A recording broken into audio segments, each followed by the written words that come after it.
Gary Neville, Tony Blair, and the beautiful Kemi Badenoch. Yes, it's brown pill number 8. As a non-footballing kid, I was worried my peers might shun me, especially when we started watching England matches at pubs. Fortunately, my friend Prouty knew how to help, advising that whenever anything football-related is on telly, all I had to do was randomly shout, "Oh, for fuck's sake, Neville!" every 10 minutes. Thanks, Prouty. This was a genius move, partly because England always lost on penalties, and partly because there were 3 Nevilles to get it all wrong. But even I didn't think that Prouty's formula would keep working so flawlessly into the 2020s, far beyond Gary or Phil's retirement.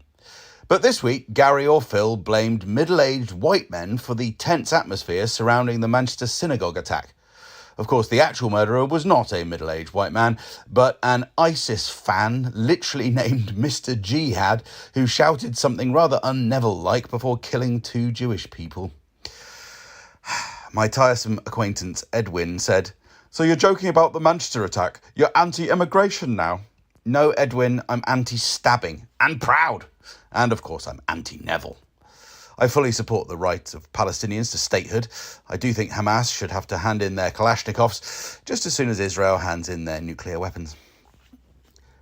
I found out this week that Tony Blair's new administrative group for Gaza is called the Board of Peace, which is apt, because he's clearly been bored of peace since he started regime change operations in Iraq in 1998.